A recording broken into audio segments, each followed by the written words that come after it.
Got Conrad on the mic, got Bowers on the keys, got Wayne with the banter, and it's all about me. Woo! Midweek Mackems, your weekly dose of chaos. Midweek Mackems, we're back to take the crown. I know it's hard to get along with the league being so strong, but don't you worry now, just sit back and listen to the song. Midweek Mackems, your weekly dose of chaos. Midweek Mackems, we're back to take the crown. Midweek Mackems. Midweek Mackems.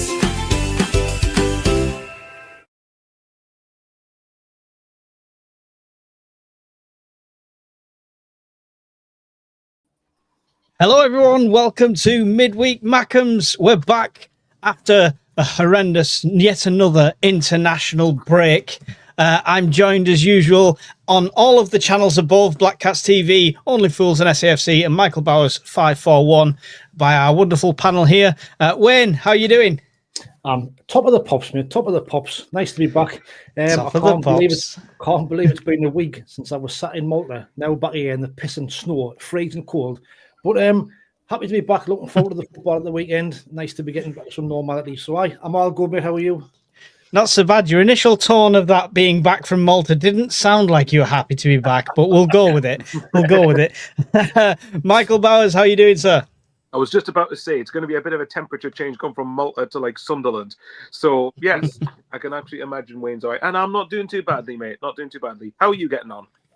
I'm good. I'm all good. I'm glad for football to be coming back. It feels like it's been more than a week. This feels European push, so you can be more smug week by week. Yeah, because it's going so well. This felt like the longest international break, and I know that's not the case. Conrad, as always, my co-host. How are you doing? I'm doing well. I'm glad you've joined me on the sort of short hair brigade, because now with the temperature dropping, it's effing freezing on the old dome top. So if I, even in the middle of the show, if I change to doing this, I'm gonna do it. But yeah, you've joined me. You guys call me optimistic. Conrad just referred to his hair as short hair. I mean, come on. It is. It's that's optimistic. You didn't say head hair. You didn't say what type of hair. It's head hair or facial hair. You got to be down specific. here, it's mad. But like there, yeah. Con, I'm just trying to give you brownie points here, mate. Yeah. Austin Powers from the neck down. Yeah. Ruby. Las Palmas Mackems was first in at 6 o'clock. Very keen, says evening, lads. SJ, why are the rumours about Juventus wanting Xhaka? We'll go into that, I'm sure. John Rosenberg's in there. John Swinney's in there. Jimmy Paddy. Conrad's in there about 4 times. John Swinney's comment out. We should have had a midweek Mackem bingo, Bowers. Oh, not that one. Sorry. I know. Hi, how is everyone? 10 a.m. here already, hitting 25 degrees at the points on the road. Would be great. Dare push all three. Shocking. We should have a midweek Mackem bingo. Bowers defends Dan Neil. Wayne yawns. Mike does wildly ambitious prediction. Conrad does a funny somewhat, and someone has tech issues. Right, get your bingo cards out. There you go. Dan Neil off and makes him look like a much worse footballer than he is. I don't know what you're talking about. I like Dan Neil. Emma's in there, says, well, good evening. I'm pleased we're not at home this weekend. Not like in the snow, like. Someone says blasphemy again. It's our God, Isidore. Wayne's Horlicks goes cold. Rogue Dog invades stream. Bowers still cannot defend Dan Neil. Yes, I can, Jimmy. Shut up. Stop slating him every 2 seconds. The more you slate him, the more I'll defend him. Simple as that. Wowzers, Mike going full Conrad with the dome, says Jimmy Paddy. How dare you guys do a show when I'm a celeb is on? Don't you know where I'm putting my attention? I know this is going to affect the numbers, and it's also affecting my relationship. Here's a solution, Emma. Put I'm a Celeb on record, pause it, go back, watch it later, and help our numbers out watching it live. Listen, we can D Bush took the trials if you want. If that gets the viewers up. I'm sure Michael, eat a testicle. Eat some crocodile arm or whatever. Only if it's still attached to you, Conrad. I was going to say, one of mine isn't attached anymore. I had to have it removed loads ago, and I don't think anyone wants to have that. Oh, So, lovely. Did you pickle it? no comment. Very short. It's transparent. There you go. That's Conrad starring these comments for his own hair, which is quite funny. Right. I can't get through all the comments. I will try and get to as many as I can. Otherwise, we'd just have a whole show of reading comments, and we'll have to do that another time. So we'll talk about the international break briefly, because it has been the international break and it's the games to talk about. Ballard got sent off for Northern Ireland against Slovakia. I mean, Wayne, you fist pumping there. That good news? Of course, it's good news. I mean, he knew what he was doing, didn't he? That's him ruled out of all internationals for the next year or something, isn't it? To the end of the season. What a shame. So some boy is big Dan Ballard. He's class, isn't he? But he wasn't the only one. I was going to say, there's another Sunderland defender in here that decided to have a bit of a break from international football next month. He wasn't even playing. Go on, carry on, Wayne. You may as well. Alderete got sent off, didn't he, for Paraguay? Big fight, and he wasn't even on the pitch. So just decided to wade in and fight on the touchline, which is just class of him. Well done. Yeah, I was expecting Conrad to have uploaded a picture of it, but he's not. It's not. There's only a video of it, but he absolutely floored some United States player. He just strong-armed him down to the ground. It was amazing, and he comes out of nowhere and just like, say it how. Yeah, it was brilliant. Yeah, I loved it, and I'm same as Wayne. I love these players getting sent off now, because now, like you say, there's no more international football for them for the rest of the season. So it's perfect. It's a good tactic, really, isn't it? If you one. Should have done it on the first international game. game. If it's a friendly, you've already qualified or you can't qualify. Yeah, it's a bit like the Siddiqui and Xhaka yellow card. We all want them to get in the next 3 games. Aye. Yeah. And Xhaka scored a penalty. He scored a penalty in the last international window as well, though. I know. But we've got a penalty. Someone who could take penalties at Sunderland. Does Enzo not count? He took a penalty this season and scored. Get his nice goals tally up. He still can't take penalties. That's the one thing I'll not. He's not up against James Trafford every week, though, Conrad. I don't need to see him miss 3 in a row and watch him cry again. I don't need to see that. Because the ammunition it would provide Mike and go, see, my end is better. Yeah. Exactly. Yeah. Just not penalties for Isidore. No, thank you. No, right. Here's what you do, right? Juventus, Xhaka can only score penalties, so get lost. Bye-bye. He's not worth your money. Yeah, we'll touch on that as well in a bit as well. So yeah, we may as well go straight on to it. There's no more on the international, is there? There's not really much newsworthy. We don't care. We're glad it's over. Masuaku as well, but he was at fault for one of their goals. A shocking defending again from Masuaku. I mean, he wants to leave. I'm deeply shocked and upset about that. Let him, I can't believe we've got sort of players such high quality who's wanting to go. If anyone wants to buy him off of us, we'll accept minimal fees. It's 10 million quid. Absolutely. We'll drive him there ourselves if you want. Well, can I just say, because we always ask for a question. My actual question was, do international breaks suck arse? Right, so your question's got out the window. Yeah, pretty much, absolutely, yeah, because it was related to international breaks. Because I'm just so bored during them. Like, it's, I think it even got to the point that my Saturday was spent watching Hartlepool United versus Wealdstone, whatever the hell their name is in the National League.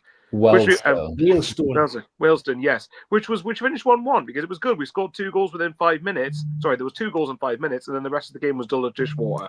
So, but it's still probably would have been more interesting than watching England. Everything's more interesting than watching a friendly. On the plus points for the players, it's been quite good, hasn't it? Because I think that they've all kind of qualified, haven't they? I think, Geertrude for Holland's qualified, Roos for Holland. Who else is it? Congo. Can we take a moment to acknowledge Scotland qualifying for a World Cup the first time since 1998? And Norway since the first. The Mrs.'s family is going to be intolerable. They're going to be. I would be more impressed with these teams qualifying if they hadn't extended the tournament to add in 20 or 30 more teams. And now everyone's going, oh, we've made it. It's like, of course you have. There's like half the fucking teams in that are in the bloody world. Like, of course they have. If you didn't qualify, it'd be embarrassing. But, oh, yeah, you've managed to make it now. Conrad is fine. They'll be going home after about 3 games anyway. But the best point about our Lord and Saviour, Haiti qualified and he declared for them. So.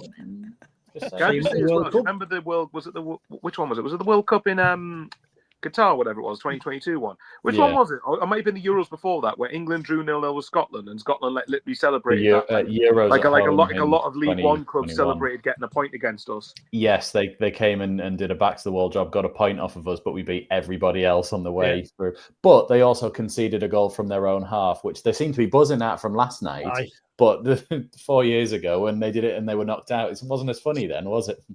Same end of the ground as well. So, I mean, on the international side of things, it's not over for our international side of things because, of course, we've got Afcon. Yeah. So, who are we losing in Afcon?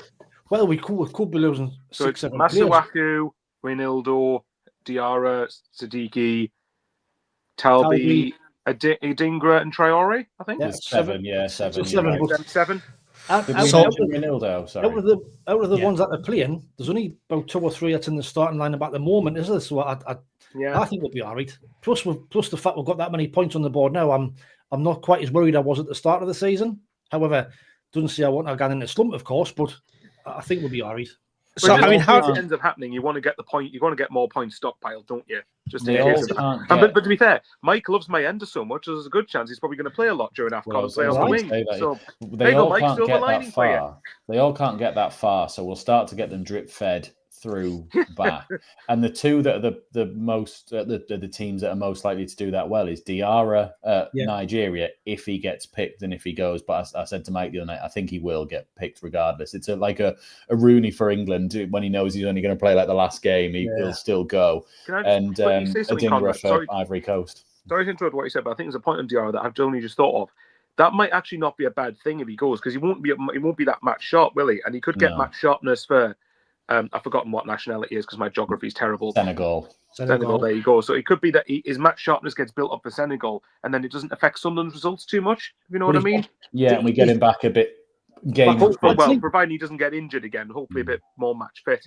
Well, he said he's back for the Mags game, isn't he? He's hoping to be back for the Mags. Yeah, but he's not going to start, is he? Well, I wouldn't start him. You'd be very. I agree with you. Imagine that if he came off the bench and against the Mags and scored the winner. Scored the winner. We beat the Mags and Habib Diarra gets it.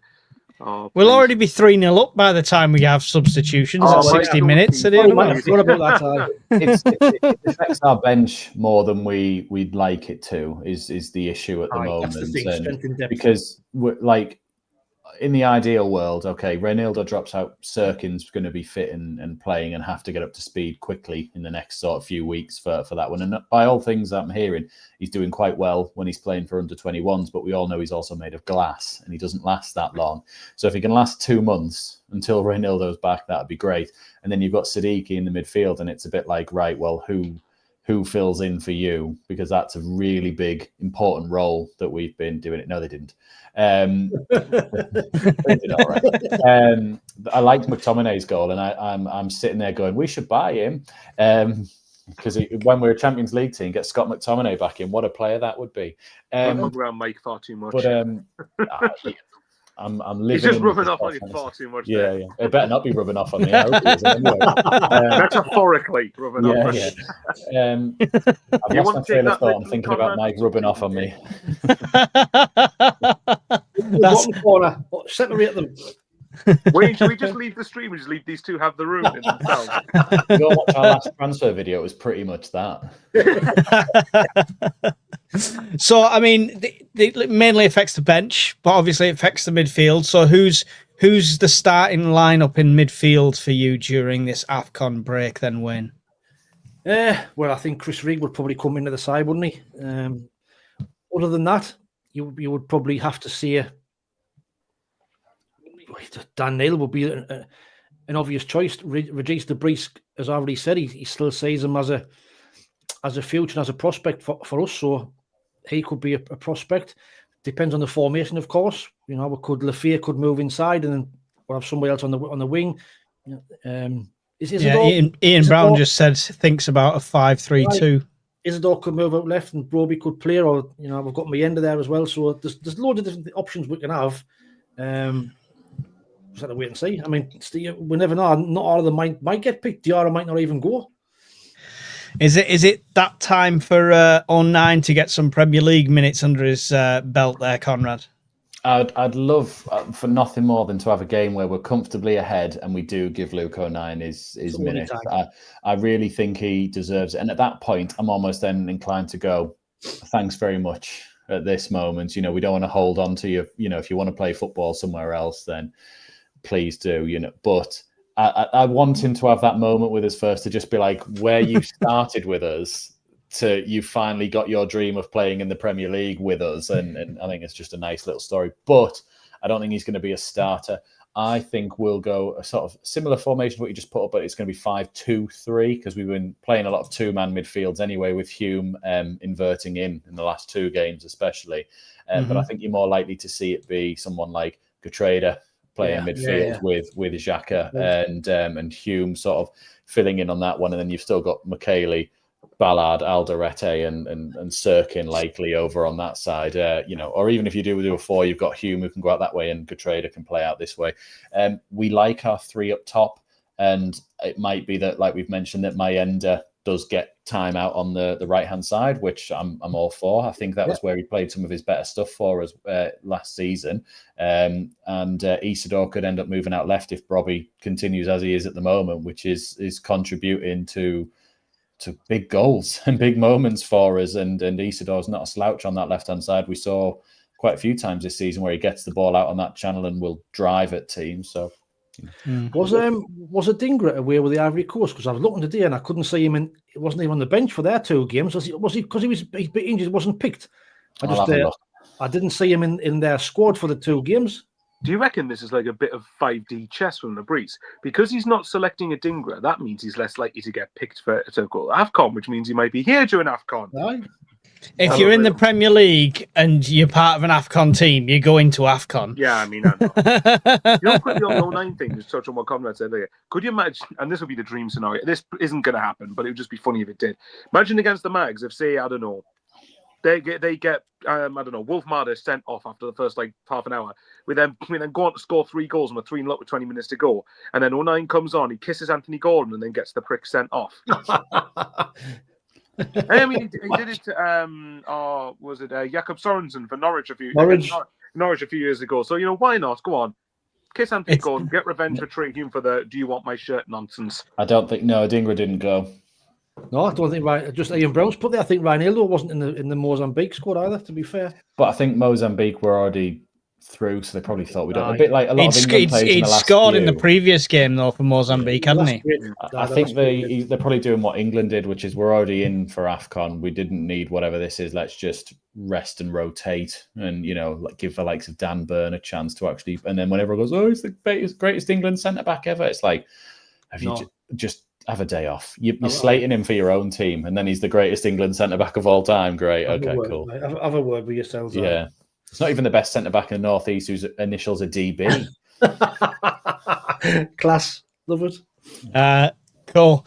So, Michael, you mentioned before fighting off offers for Xhaka to Juventus.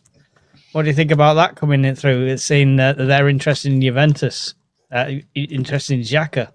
Juventus interested in Juventus. I think it's just Juventus a load of bollocks, to be totally honest. I mean, look, I don't doubt that Xhaka would probably have suitors, but I think James Copley from the Sunderland Echo, good mate of mine, and also Keith Downey. I know obviously Keith has his detractors, but he pretty much was very quick to pour water over this and said, look, Xhaka's just moved here 6 months ago. Now, unless he's become really unsettled over the last few months, and if he has, then he's done a bloody good job of hiding it. But I don't think he has done. I think he's settled here. I think he's happy here. He's just came here, and clearly we would have had to have done quite a bit of convincing to get him to come here in the summer as a promoted club. Why would he want to leave after about a few months? And do you know what I love being back in the Premier League? It's where we belong. But the one thing I've noticed that I don't miss about when it was in the Championship, and I don't want to go back there. I want to stay where we are. But the notice that we don't have anywhere near as much BS stories that come out of nowhere. Because have you noticed the amount of content since we've come up that has just had no substance or no legs to it whatsoever? You keep on getting, and it just gets a load of clicks, unfortunately. But to answer your question, I'd be astonished if Xhaka left in January. No idea what you're talking about there, Michael. We don't mention Ahmad every transfer stream just so we can stick him on the thumbnail. We would not do that. It's very immoral. Is that you admitting you contributed then, is it? Breaking news: Mike is a journalist that we're contributes to all the saying propaganda. we're saying we're reading articles. We didn't say when they're from. Hey, I mean, you guys got to get the video clicks. We're just profiting on what they're doing, so it's them who's instigating it. It is a legitimate concern, though, that we are doing so well especially against teams like Chelsea and Arsenal come the January transfer window. Wayne, do you think we're going to be fighting off some offers coming in? Just quickly, Mike, we haven't played anyone though, so why are you concerned about We that? haven't played. No, we're not playing anyone. We're only doing so well. Easy start. Still on the easy start. We're only doing well because we played easy games. No one's going to want our players because of that. Of course not. Exactly. I just think it's a lot of bullshit, to be fair. It's lazy journalism, and it's international break. They've got nice stories to write. Let's just stir the shite. He's more than happy. He loves it here. He's settled in. He just gets it. And why would he want to move anywhere? I think he's more or less come up with that. He said, "I'm more than happy here. Best thing he's ever done for years, and he's bought into the project. So why would he want to move anywhere else unless it's for mega wages? But even then, I don't think he would. I don't think he's that type of person. I think when he commits to something, he commits. So I think we'll be fine. For other players, it's probably be a victim of your own success, isn't it? Really, if you're doing well, there is going to be teams looking at likes of Ballard and probably the whole of them, to be fair, but why would they want to move anywhere? They're playing for the best team in the country, so why would they want to move in front of the best fans? So why would they want to leave? It's true. I mean, I can see some people wanting to leave who are maybe not getting game time, but then again, are we going to miss them as that much anyway? Gary Hoyle says Xhaka has too much integrity to leave on a whim. And John Parr says stick 100 million on Xhaka and then tell him to. No, that's just for his left shoelace. Yeah. Conrad, any stock in the rumours for outgoing players, or do you think we'll have to fend some people off?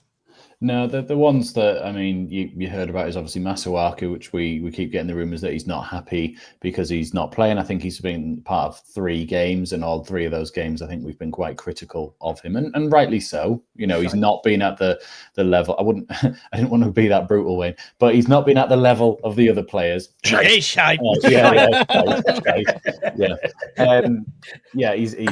not good. And then you've got the likes of Dan Neil and Sirkin, who are 6 months left on their deals and probably looking into, am I actually going to get a go in this team, or shall I just leave on a free at the end of the season as well? And I think 09's here for until we say, basically, as well on that one. But in terms of the other players, I don't think they go anywhere in January. I don't think we allow anyone to go in January unless it's ridiculous money. Like if someone came in and went, here's 70 million for Ballard, we might at that point entertain it. But you consider PSR at that point, don't you? Yeah, exactly. Yeah. And you consider what you can buy in a look at the money we spent on Mukiele, Alderete, and Gatreda. We got all of them for less than that we were getting, and probably the keeper as well, than we would sell that for. And it'd have to be something silly to try and disrupt the team. And that would have to be some of the tax we would put on that price of, you're going to disrupt our, season and how we're doing.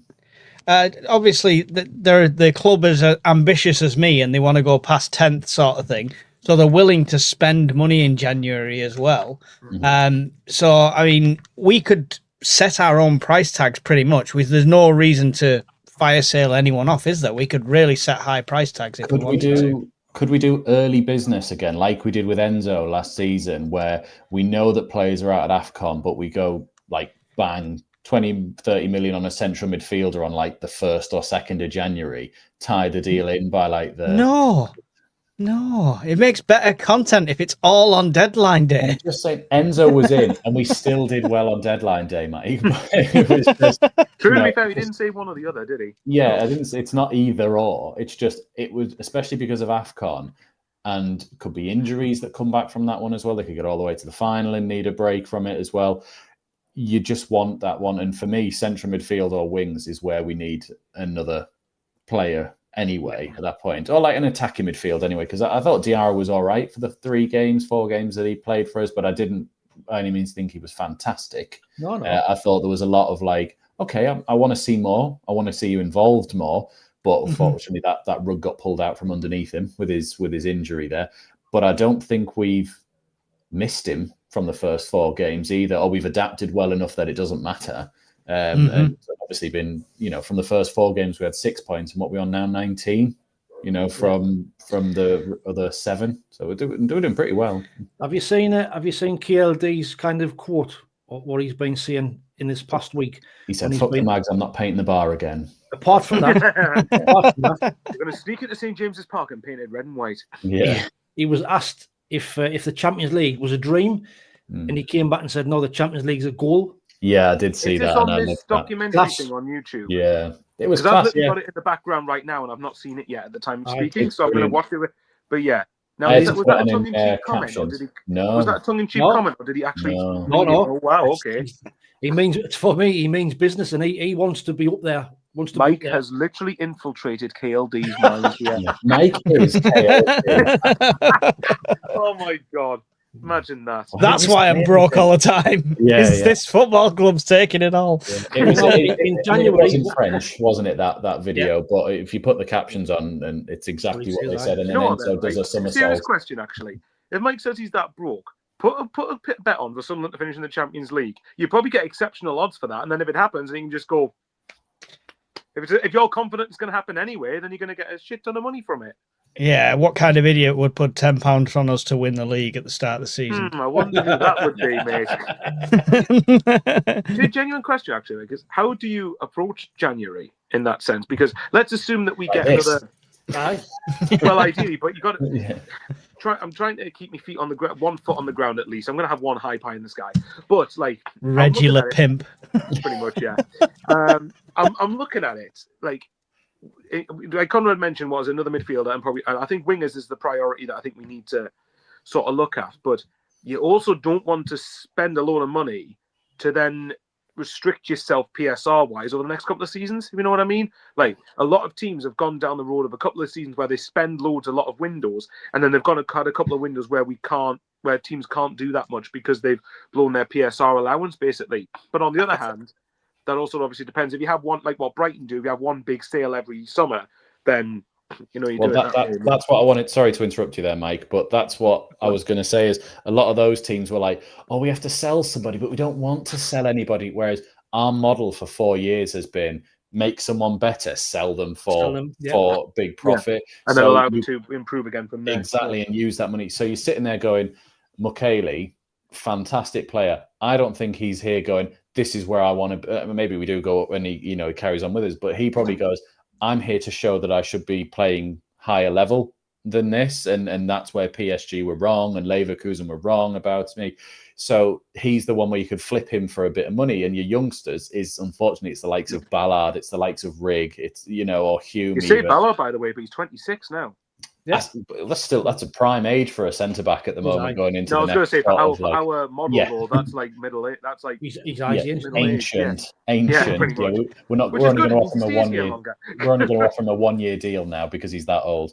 But yeah, it's the sort of the how we make the money, and I don't think we're sentimental enough that we go no we have to keep. I think we know there has to be sacrifices to move yourselves forward, which I think a lot of teams, Newcastle, Aston Villa, I'm trying to think of Brighton to an extent, don't want to lose someone, and that's sort of biting your nose to spite your face, like that sort of thing. That's why Villa. The other thing as well is that, like I said, because if you think down the line, this is why we've got a lot of these guys on 5-year contracts, because you keep them here for 2 years, then at the point you sell them, they've got 3 years left, hypothetically, and you can still command a lot of money. Sorry, Mike, go on. I know you were going to. I was just going to say, because the model is still there, whether we splurged and got a few older players.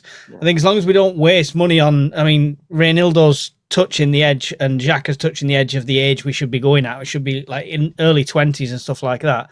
And I think that's what we're still going to be developing players. We're also going to attract better youth players now that were in the Premier League that were being successful. So we're going to carry on that development model and making stuff that way. And I think by the time 2 years comes down the line, like you say, we're going to have developed quite a lot of really good players anyway. So I don't think it's going to be an issue where we can't spend. I don't think it'll matter. No, we've got no reason to change, really. It's working. But I was going to say, like Aston Villa, that's why they're struggling, because they had to sell. Was it Jacob Ramsey went to the Mags for something like 40 odd million? They had to sell him the mags that sell Ellie Anderson for big money. The Minter as well, yeah, exactly. So that we didn't want to be in that situation where we've got to be selling players. So whereas if you know you've built it into your plan, so that's it. I don't want him to go, and I think he's brilliant. But Siddiqui is clearly proving that he's better than this. Not better than this. That sounds awful because we're great, but he is. Yeah, he is a better player than. He could be fantastic. He could be. There's another spanner in the works to throw into it, though. Because we're going to get into Europe. That's the spanner. Well, hopefully. Well, actually, it's relevant to that. Funnily enough, let's say, for example, we did get into Europe, right? Before Mike will probably smoke his cigar and just like have a nice little pint and just say like, "Yep, told you." Yeah. For those who are, someone needs to screenshot that. For those who are audio listeners on Spotify, subscribe by the way on Spotify. But what I was going to say was I was listening to What the Folk Pod. I don't know if you guys, Graham Folk, he does a really, really good podcast on it. And it was before we played Aston Villa. And the Aston Villa fan he spoke to said that apparently there's these rules about the PSR rules of the European version of it is stricter than what the Premier League one is. Yep. So it might be that if we are genuinely looking at Europe next season, would it make sense then to get the depth in January so that we won't have to do as much in the summer if we were in Europe when we're not allowed to do as much? Good shout. Good shout. I mean, potentially. But I would say aye. They're saying they're going for it. That was the Everton interview where he said we want top 10, but in his head, I mean, 2 places higher, you could potentially be touching any of the European competitions at that. Well, there's a lot of European players. Could we be getting 6 Champions League places? It's normally 7. It's at least 5, isn't it? But maybe 7 6. is all Europe. 5 is normally the Champions League. Sometimes it's 6. It was 6 last year, but it could be another. We'll piss that, man. Yeah. Easy. Right. I need to read some comments because I've not read any. So don't mean to neglect you guys. There's 137 of you watching across all the channels, so we really appreciate it. Whichever channel you're watching on, make sure you smash like and make sure you subscribe to all of the channels. Las Palmas Mackems said when we were talking about Xhaka, on the Xhaka transfer rumour, it's a load of bollocks. Heard one of the agreements in Xhaka coming was business deal with KLD when he finishes football. There you go. Could be a coaching thing as well for him. I really think he seems like he could be a manager, and that's probably what they're giving him a route into with us as well. That'd be nice. If he became a real staple, a part of the club. That'd be awesome. Elise, where the heck is Elise? And I can only hear that to Alice, is Alice tune. Centre back, very decent. Left back, yeah. He's on his way back, and he's back training again. But I don't know how far away he is from playing. But he is back training. But has he played for the reserves yet? No, I don't think so. But he'll come back and he played 2 or 3 games. It's really frustrating for the lad because he's a good player. He really is a good player. When he first came, he was class, but unfortunately, injuries are just same as Huggins, similar type of player, loads of potential, glass ankles, but just kind of stop fit, unfortunately. 09 is not Premier level. Let's be honest here, says SJ. Sorry, go on. We also said he wasn't League One level. He wasn't Championship level. He's proved us wrong. That is true, but the Premier League's the biggest jump. It's a massive step, but I mean, I mean, look. If we sorry, I'm going to disappoint and break Mike's heart here. But say if we didn't get Europe, right? Imagine then at the end of I know exactly, but imagine if we finished 24 points ahead of Leeds and Burnley. That'd be quite funny. But no, what I was going to say was imagine at the end. That'd be neck and neck. Then that'd be same points. Pretty much, yeah. We're pretty much leveled out, really. Yeah. As long as we have a better goal difference, we'll still stay up. It's fine. But what I was going to say was, if at the end of the season it comes to a point where we've got a few games where we're kind of mid-table-ish, it might be worth giving them a game then. Even if, say, for example, away at Wolves, who are if the Wolves are already down by then and we're already safe, but Europe's too far beyond us, then it might be worth just sort of bringing him on for a bit then and say, look, as a thank you for what you've done, here's like say 20 minutes in the Premier League or whatever it is. I don't know. I think he'll take a time, and I think he'll get his shot, and he's got his chance to prove it, and he might surprise us all. He has done, like Wayne says, he's done it season upon season as we rose up, so we shall see. Yeah, it's also a case that I could see him staying for the next 2.5 years, because what is it, 10 years if you stay here, you can get a testimonial? Yeah. And I think future Sunderland, Xhaka as manager, 09 as assistant. Well, like imagine that. What a duo that would be. It's not about on the pitch, it's what he does behind the scenes as well. Well, that's what I mean. He's massive exactly. For that regard, isn't he? It's just, there's a lot of things going on behind the scenes that we do, and seeing these players who are not playing still play a massive part in the dressing room. So exactly. I was going to say that. I think he's one of them that he doesn't mind that he's not playing. No. He's just a brilliant person to have around for the whole team, and He's still contributing in a positive way, then, isn't he? And he'll still be part of the leadership group that they have now. It's never just a captain on his own to manage us. I'm sure it'll be Neil. I'm sure it'll be 09. I'm sure it'll be Xhaka, and then probably another one in there as well. If you look as well, every time he comes off the bench, he gets a bigger reception than everybody else. He sort of gets to run out on his own, doesn't he? They go, you go out first, and then 2 minutes later, we'll send the rest of them. And every time he comes out, everyone stands up. Yeah, I think everyone loves him. Yeah. But you think as well, like even if he doesn't amount to anything in the Premier League, he's played a massive part in Sunderland's history because he's got us when he joined. We were in League One, and he's helped us get back to where we belong. So and he literally took one for the team in the playoff final and got his shoulder injury in the first 2 minutes. So going up against Kiefer Moore. So, I think he'll be doing well behind the scenes in someone like a Dingra, talking to him about, look, you're not playing, but I wasn't playing when I first got here as well, and this is what I had to do to sort of get into it. Absolutely. And sort of try and make it a bit easier for him, so that the players who come in now don't just go, oh, I'm better than this, I should be, get playing, I should be doing this. That they're actually a bit like talked to and like, no, this is how we do it at Sunderland. This is how you contribute, and this is how you hold yourself. And I think that's what he'll be there for. Exactly. Well, Xhaka rejects Saudi for us. No way he leaves for more money, says Changing Crisis. He also said, I think Mukiele wants to force his way into the France team. I tell you what, France must have some good players. If they kind of get in the France team, mind, they must have a good squad. They're not short of a defender or two, though. Have you seen who they've already got there? But I know, but like you say, to be in the squad. But I think is Munoz at Palace French? I think so. Yeah, they've got him as well. They've got Saliba, who play on that side, same as him as well. He's got a lot of competition in that. All it takes is one injury, though, and he could be in with a shout. Absolutely. And sometimes it's, especially the games that have just gone, or Nations League games, or the ones in March, where they might go, let's try something, see what he's like. Because even non-Sunderland fans are talking about Nordy. Whenever I watch things on Sky, Sky Sports, or other YouTube content, and they're talking about signings of the season, obviously everyone mentioned Xhaka, but a lot of people are mentioning Nordy as well, and how good he's been, and probably one of the players of the season so far. So that won't be going missed by the French scouts or the French team. 9 million or something going forward. 10 million quid. 10, yeah, wasn't a lot. Bargain. This is why we brought Gazolfi in, though, because this is exactly the type of thing he specialises in, which is going abroad and basically getting quality players for bargain prices, and fair play to him for it. And we can't underestimate how big that appointment was as well, by the way, in the summer.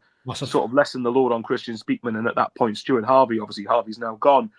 But you look at what Gazolfi's managed to do in this, and bear in mind, he was appointed mid-transfer window, wasn't he?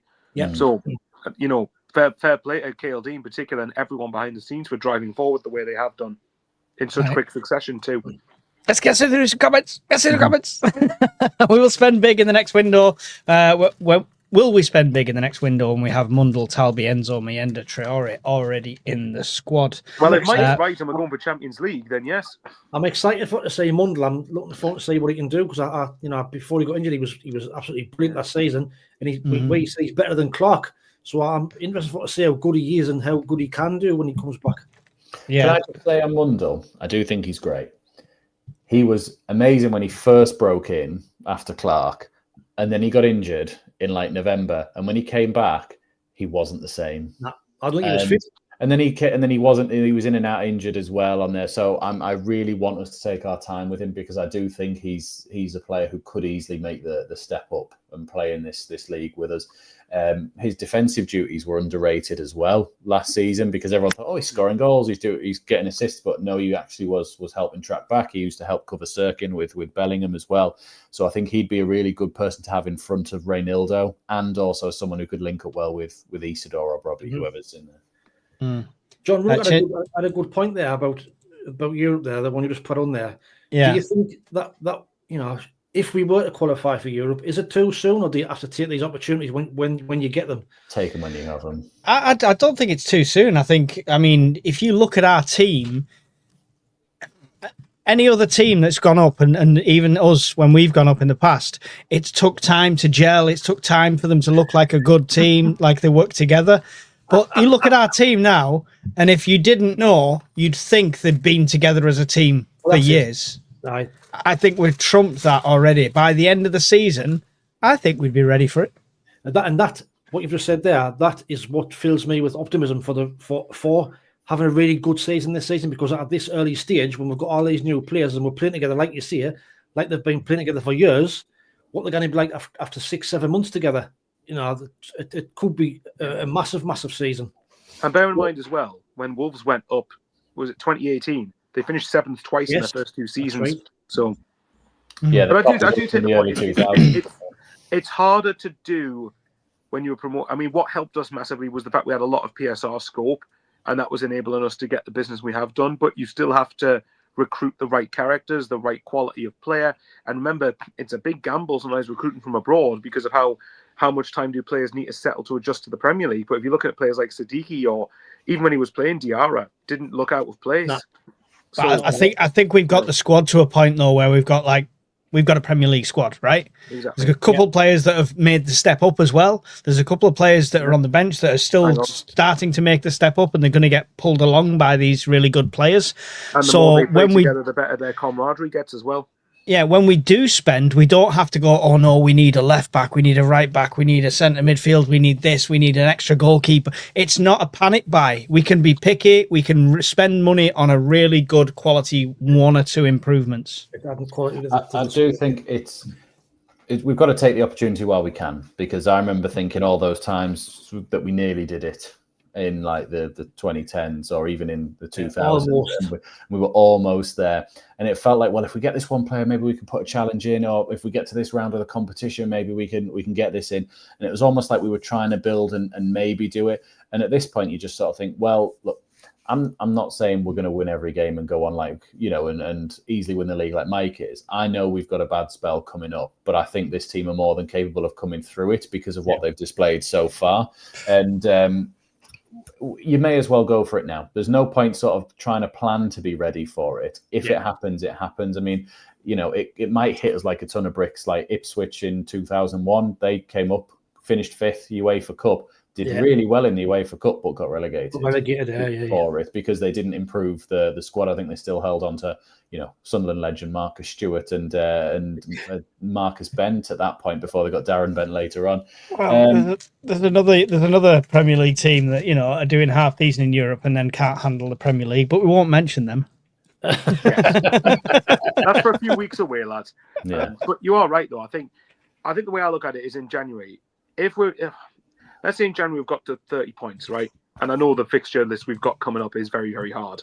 But if you get to around 30 points, even just by the latter stages of January, then you look at it and you think, well, to get the 40 points, which again is still the immediate first target, and then you go from there as far as I'm concerned, then you're only about 10 or a dozen points away from reaching that. And then if you reach 40 points quickly enough, then you think, well, we've got nothing to lose then, have we? Because, and remember as well, it also could be huge that the higher you finish, the couple of extra million more you get. So it could be worth it in that regard. But I think as well, if we're looking at, because for me, Sunderland are big enough to be challenging for Europe.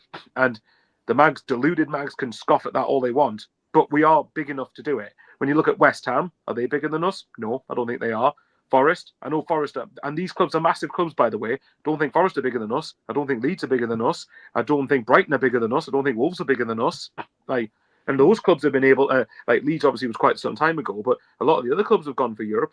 Why on earth can't Sunderland be doing it? Exactly. Imagine a little star under the badge on the shirt. That'd be lovely, So, even just seeing even if it wasn't Champions League, it was like Europa League, like sort of badges on the sides of the shirts, like on the sleeves. But genuine joking aside, though, we are big enough to do it. And really, for me, whether it's this season or not remains to be seen. I personally don't think it will be, but I would love to be proven wrong. I'd love Mike to be the smuggest bastard ever come May, but.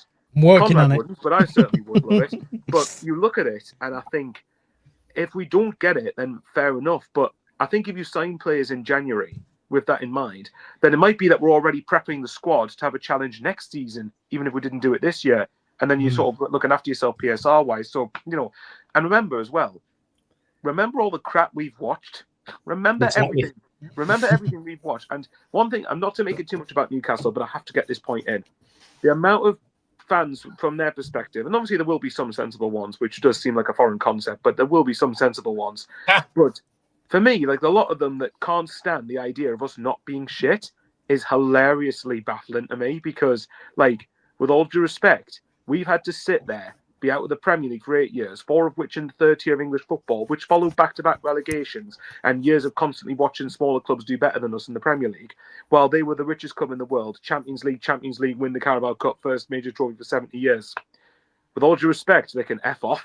Because, exactly. like, you know, there's obviously clubs that have had it worse than what we've had. Like Sheffield Wednesday, I feel for them with the situation they're in. Morecambe till recently, Bury, Bolton Wanderers, just to name a few. Macclesfield, I think there was another one. Like, they're obviously all clubs that have had it tougher than us, but we have been through the mill. Like, Right, more than a lot of people. And are for a fact they are shitting themselves for playing us in a few weeks. They're fucking shitting themselves. Yeah, of course they are. They've got everything to lose. As long as we sign, as long as we sign, the only one I want to sign is that Guendouzi. A, because I've learned his name, and that's an achievement for me. Conrad will tell you. Very well. And B, I found out today that Newcastle are after him as well. So we need to sign him now. So you just want to sign him just to piss their fans. Yeah. But like, I genuinely think a lot of people underestimate how big we are. Mike Cassap, hey guys from Melbourne, Australia. I have a question with 2 key players on 4 yellows. Should we rest those players before the big games? They're all big games, Mike. They're all big games. Get your money on both to get booked at the weekend. No, here's what happened. One of them gets booked against Bournemouth, then they miss Liverpool, and the other one gets booked at Liverpool and they miss Man City, and they're fresh for the derby. There you go. I think that's fine. I think one gets booked at the weekend, then one gets booked again for Bournemouth and miss Liverpool. I think that's the way it works. I see that as well. I think, I don't see us getting through the next 2 games without one of them getting a card. I think as long as you get a good result at Fulham, I think I can live with that. We will. Right. I'll just put that one on screen. There we go. Thank you, Edwin. What you guys got for me this week? Wayne? Yes, I've got my usual who am I. Hopefully these 2 fuckers didn't show off and start getting them after the first question. For those who didn't live, for those who just that was funny last week. I'll tell you what. Guessed it within 2 guesses. Yeah, I'm going to, at this point, if I know it, I'm going to do a 5-second countdown so that you've got time to go through it. Okay. Right then. First one, all obviously Sunderland Fulham related.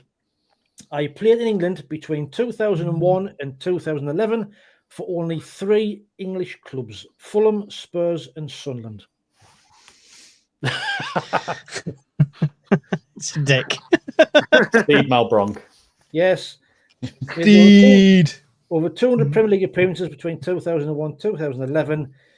What years was he at Sunderland, Conrad? 2008, I want to say. 2009, maybe. Yeah, well done. Well done. Next one then. I became Northern Ireland's all-time top scorer between 2000 and 2013. Make it 10 seconds. Let him get through the second clue at least. I spent the 2007-2008 season at Fulham before joining Sunderland. Oh my God, guys, you're so thick. Come on. David fucking Healy. Come on. Jesus Christ. Scored just 1 Premier League goal for Sunderland between 2008 and 2010. It's David Healy. Who did he score against, though? I think he scored against, it was either Stoke or Fulham for us that he scored against. Conrad, you're not allowed to guess till the last clue, so it gives the people in the chat a chance. I'm not thinking of me. I'm thinking of the poor people in the chat, all right? I'm going to put my hand up, though, if I do know it, just so you know that I'm really smart. Oh, well, then my next one, is? My senior career began at Manchester United in 2002.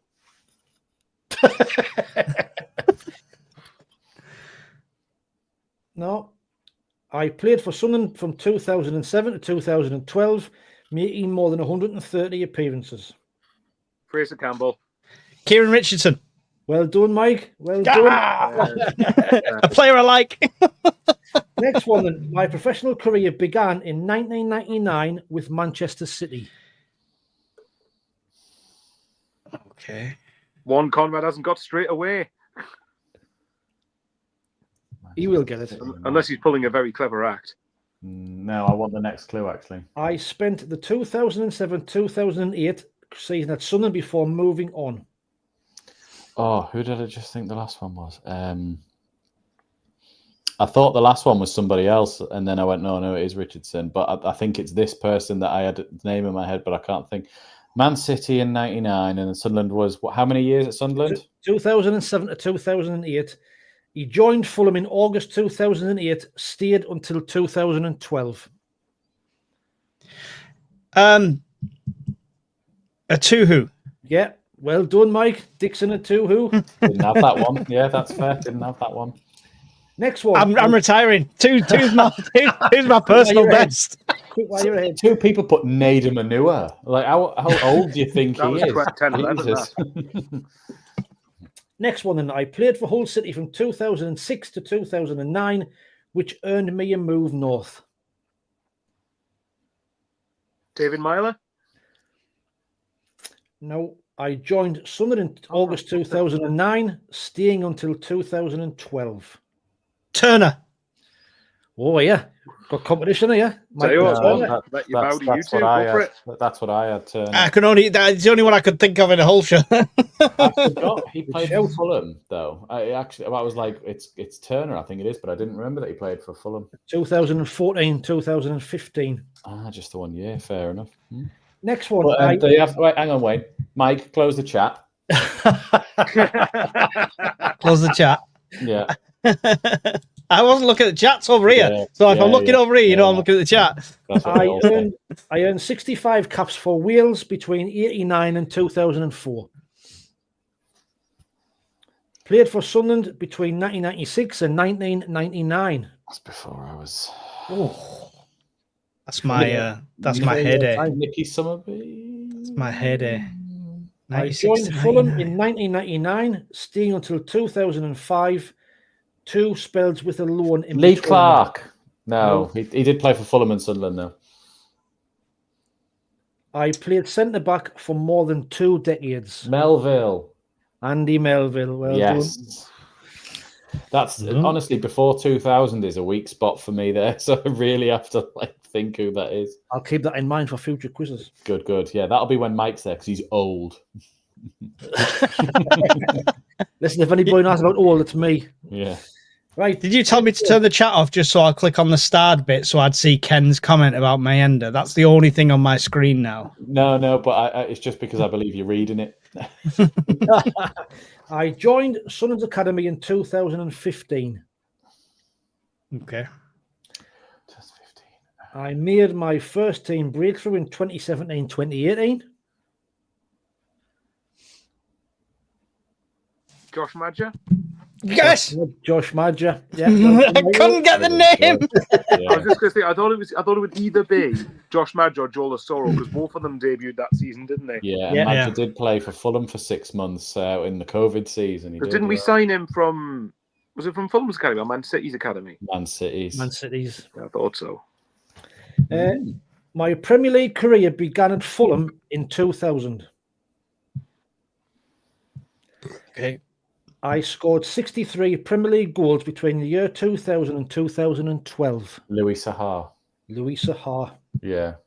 Sorry, I wanted to jump in on that one because I felt like I hadn't put my hand up on the last two and I needed to assert my dominance again. You'll get this one as well. I won the FA Cup in 1984 with Everton. With Everton? I played for Sunderland in multiple spells between 1989 and 2000.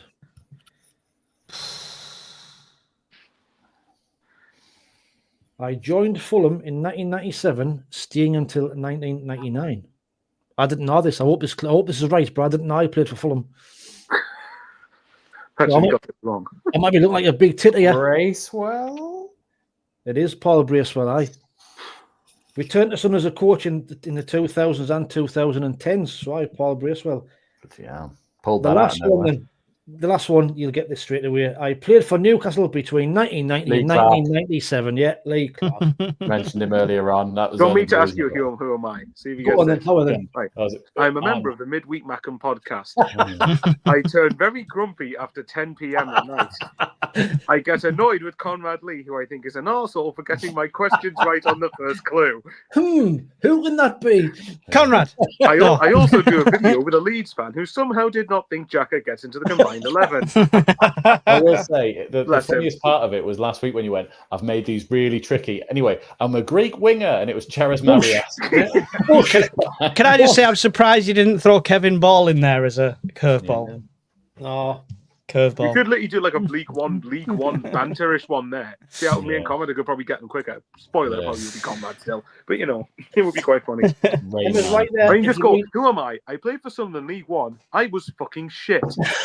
You're great. Emma's put a good comment on there. What's that?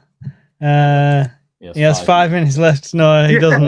On a Tuesday, you can go to 11. He didn't mind staying up longer. He was just enjoying the view. No, of the sorry. mountain. He No, prefers now he's back he home. prefers the company of a Leeds fan over us three. Is what he's telling us subliminally. I'm just throwing that out. Can I just say, best comment of the night so far, and on par with and in agreement with Wayne's game. Coleman. I'm a married man with 6 kids. Oh, that's brilliant. Yeah, that's class. Yeah, That prick one. your No, goal, really prick. good. I feel his pain. I feel his pain. Conrad, have you got a trip us up top 10 thing? Yes, I do. I did earlier on in the week. I was a bit like, I've got another game idea to do, and I was all for it. Then I walked in 10 minutes before we started and went, "What the fuck was I doing again?" So I have made this one right at the last minute, and I have used You've done it AI's in help. 10 minutes. You've used AI to help. Shocking. ChatGPT Shocking. to Like do it 10 for me. random Sunderland players in positions. What here. I did is I put all my previous ones in. I said, "This is what I've done. You can get the vibe of what I'm doing. Can you name me 10 former managers that Sunderland have had?" Oh, okay then. So, okay. This is As usual, anything before 2011, I think I'll have to let Mike and Wayne take this. But yeah. Dennis Smith's Red and White Army. What? So Simon Gray says, wait, no. SJ says, "Don't fuck this Sorry, one up, when he's lads." running right army, would keep on gun, keep on gun. Right. Let me make sure I've got the numbers down here. Nice one, SJ. Yeah, I will say last week, if we want to go on to it, I think we did fullbacks both left and right. Just to remind you of that one, in 1 to 10 was Trey Hume, Danny Rose, Julio Arca, Phil Bardsley, Michael Gray, Luke O'Nine, Chris Makin, Van Aanholt at 8, Yedlin at 9, and McCartney at 10. So not too bad for that one. You didn't do bad there. That was because I wasn't there. You did all right. Yeah, didn't have you Oh, to here we go fuck it then. up. Got these- So, right, I'm number back. one. I'm back. Number one, Number get one. them in the comments as well. You're part of this. So number one, Mick McCarthy. I like Mick. He couldn't pick a pitch in Saipan to save his life, though. No, but I like the guy. Yeah. So, Shit manager. 6 or 7. Well, there can't be any worse options, can there? There can't. He's only he's only one of 4 managers to get promoted from the Championship, though. Yeah. The thing is, he didn't really have any money to spend in the season in the Premier League, a 15-point year, did he? Yeah, he was given 1.5 million to spend on John Stead, and that was the limit. Yay. I'd put him. Underrated player from our Premier League season, 15 points, was Christian Basili. He was class for the Was 3 I? games he Yeah. managed to play. Good player. I'd say probably 6, maybe. 6 or 7. What did you say, Mike? I said 7. I'll go 7. Yeah. Okay. Yeah. Comments are going. There's a good few 6s in there. There's a 7. So I mean, I'm James, happy to go with 7. Like, to be James fair. Bowen's put 3. Andrew McCarthy, Walsh 3. put a good comment in there. What's that? He Andrew can't Walsh. get. He can't go in 10. He can. I was about to say. I was about to go. He Brilliant. can't go in 7. He is, and he can. It's Mick McCarthy in. Oh, did he say 6? Or you said 6, didn't you? Well, that's what I said. I'm happy with 6 or 7. 7. I'm happy with 7. 6 or 7. Sorry, I had to do it. The young people will know that one. Right. Okay. Next manager, because my phone's gone off. Number 2, Roy Keane. Another manager who got promoted from the Championship. I liked his little black book. To I think a it's degree. I liked his kung fu kicks for team talk boards. I'm going to go. I will say, 4. if this guy's number 1, I'm going to go and smash into somebody just to make me feel better. There's too many good ones and too many bad Everyone ones. who gets that, fair enough. I 4. get it. Yeah. 4. We've got 3, 5, 4, 4, 2, 4. 3. I would probably say a 3 or 4. So I Mike don't have got the 4. attachment to Roy Keane. I mean, I know he did quite well though, didn't he? He's always very high. Your call. We're both on 3 or 4, Michael. You're the decider. 3 or 4. Fine, 4.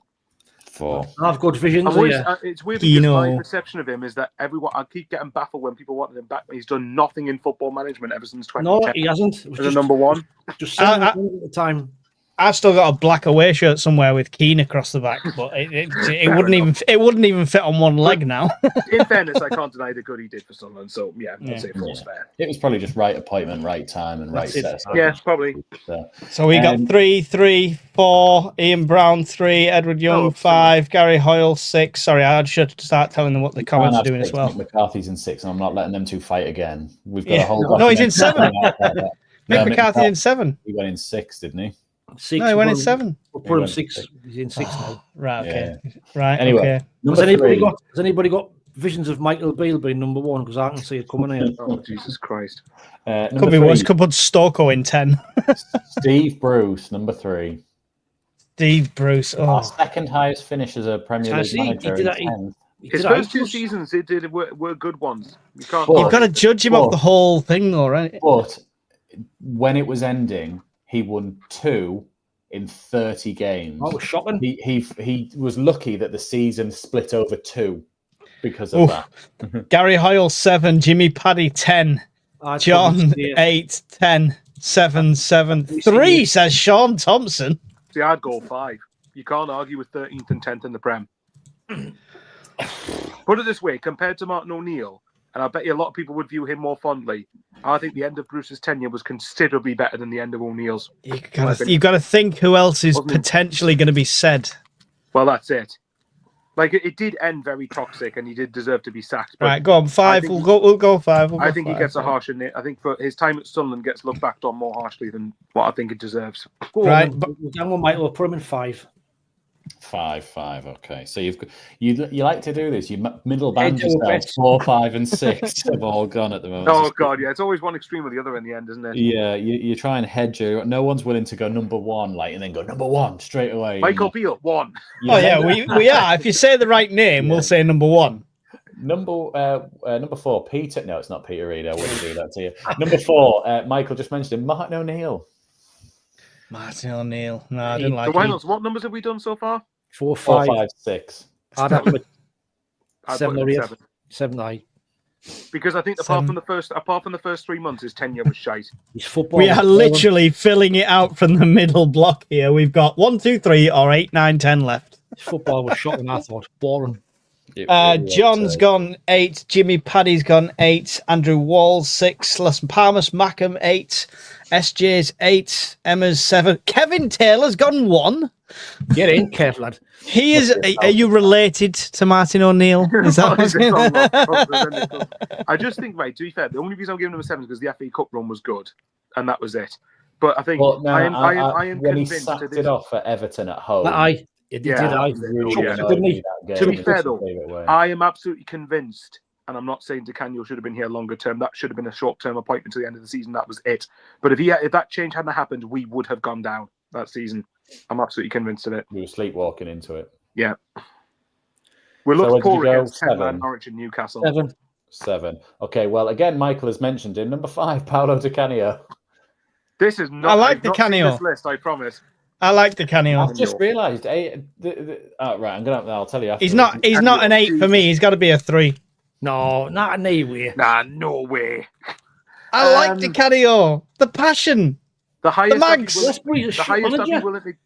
be willing to give him is an 8, and that's only because of the mag game. And even that's probably generous. 20. SJ says 3. There you go. 4 because I want dirty knees. So look, 1 for the dirty knees. Nah, it's can't base just on that.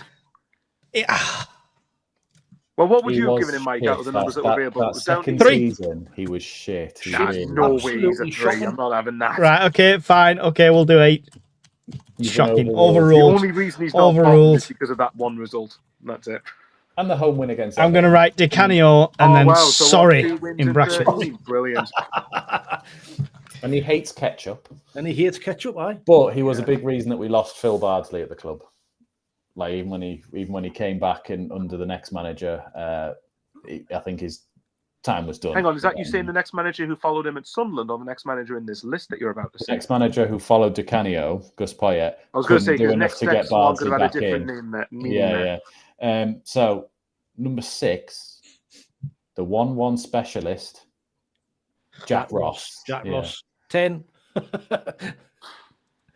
Yeah. I would probably go with a 9. Right? Can we save 10 just in case he trumps us with Beale? I'm happy to go 9, and I stand I've got by 9, is 9 left. Yeah, 9. Yeah, 9 and 10. Because you've gone 4 to 8. Like you're hedging your bets.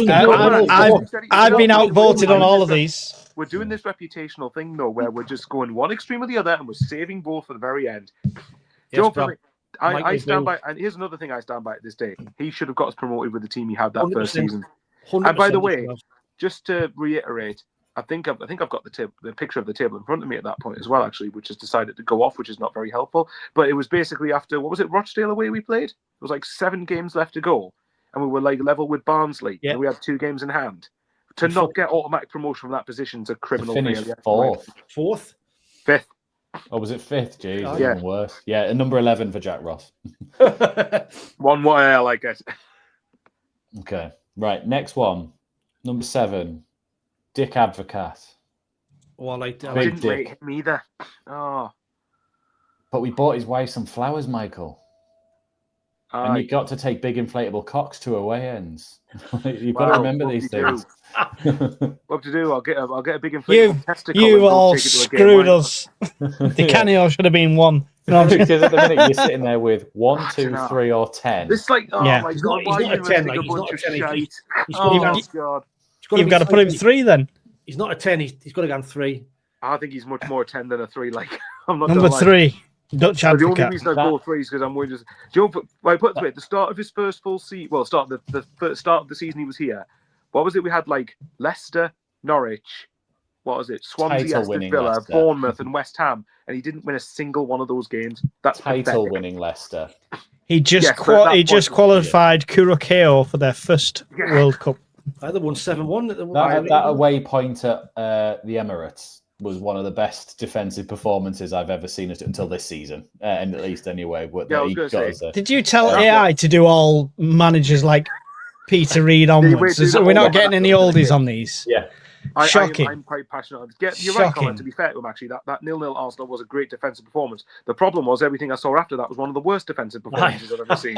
Yeah. He almost kind of went, right, let's go all out attack. Wait, what about the pack? What's defending? I don't know that. Oh, no, we're 3-0 down. What a shock. The Russell Martin School of defending. So if you want to put him 3 just for the sake of saving 10, 3 or 10. Not rate him at all. I'm hoping and praying Michael Beale's coming for the 10 position. If he doesn't, then I don't trust Conrad's evil face though. I don't trust that he doesn't put older managers in there. Shocking. I'm shocking. It's feeling ageist. Because between like 2000 to like 80 or something like that, we only had a few managers, whereas between 2000 now we've had about 50 and 59. Like it was a lot easier to pick. But one. You got Stokoe, Malcolm Crosby, Dennis Smith, Peter Reid. You got loads of great managers. Come on, but Mike, you've also on the other spectrum, you've got Simon Grayson, Chris Coleman, Jack Ross, Phil Parkinson, Lee Johnson. I think you'll see from this list, I've neglected the great managers. That's what I've been doing. They decided to name mid to shit. Yeah, exactly. Right, so fine. We'll do whichever. Dick Advocat's in 3 for you. Okay. Are we putting Advocat 3? Sure. Okay. Number 8. This is ending bad. This is so ending bad. It is. Simon Grayson. 10. 10. I don't care who comes. Oh, if he gives us Beale now, you're going to put him first or second. You have ruined this. Di Canio should have been up at 3. Mike, I'm just saying, even if Beale's on this list, I would put him higher than Grayson. Not saying much, but I would put him higher than Grayson. Right now, the best manager he's listed is Keane or Di Canio. So. Or Bruce. Steve Bruce. Steve Bruce by some way. I didn't like him, but I didn't. He's like always him. he's a mag. He's a mag. Yeah. Excuse me. How's the bacon? Yeah, how's the bacon, did you say? Number 9, Sam Allardyce. That's fair for 2 because he was a good manager. He took the England job and he was an idiot with that. But who's going to get who will be at 1? Can we just put him at 1 then? And then at least we're happy with 1, even if someone shit is at number 2. I think we're going to put him 1, just in case.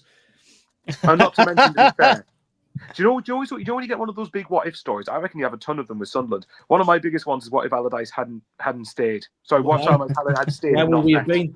Where would we have been? We would never have dropped to League One at the very least. But we now wouldn't have Xhaka, Nordy, and this is not judging Conrad, on managers. You can't Conrad. judge on managers what they could have or should have or might have done in an alternative reality. It's not how it works. Yes, of course it is with me. You're in a world where you think we're If gonna get Peter Reid had League in. still been managers today, he'd be wheeled in, but would be winning.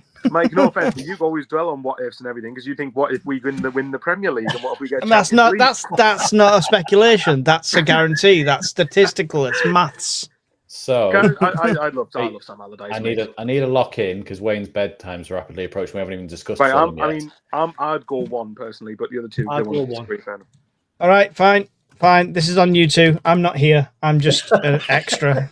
Well, Mike, right, who do you think's coming to make second awful?